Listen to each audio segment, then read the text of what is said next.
Chapter 5, Fighting Back, 1790 to 1804. All over the South, enslaved people ran away to free states whenever they could. Some abolitionists who objected to slavery urged black Americans who escaped slavery to live and behave in ways that would make white people accept them. For example, they said black people should go to church regularly, learn to speak proper English, learn trades, and get married, all in order to prove to white people that all the stereotypes about black people were wrong. Let's pause. Black people were encouraged not to be themselves, but to change in order to fit into white people's idea of what it means to be civilized and human. This is racist. Because what these abolitionists were really saying is that black people needed to make themselves small, unthreatening, quiet, and meek, and to be followers, just to be left alone by white people. This is the basis of assimilationist thought, that black people should behave in ways that make white people comfortable with their existence. Remember this. Let's unpause. Enslaved people wanted freedom and were willing to risk their lives for it. And the fight for freedom wasn't happening just in America. It was happening in other countries too, like Haiti. France, like England, is a European country that conquered other nations around the world. Haiti was one of them. In 1791, black people resisted.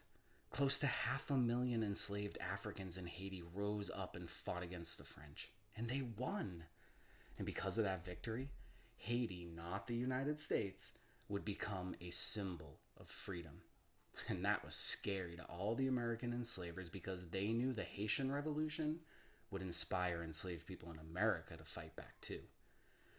Inspired by the Haitian Revolution, enslaved people in the United States continued to plan ways to escape or revolt for freedom. Allies were recruited. They were white, Native American, Methodists, Quakers. Anti-racists of any color and religion were necessary in the struggle for freedom. They were more important than assimilationists, even black assimilationists. For example, several thousand enslaved people and allies planned what would have been the largest slave revolt in the history of North America. It was led by an enslaved blacksmith named Gabriel Prosser. He planned an uprising that would free the enslaved and kill the enslavers in the name of freedom. But these plans were blown by two enslaved people who were more loyal to their enslavers than to the hope of liberation.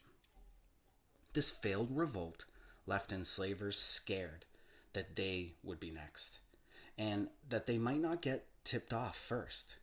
So what did they do? You guessed it. The enslavers came up with even more racist ideas to protect white lives.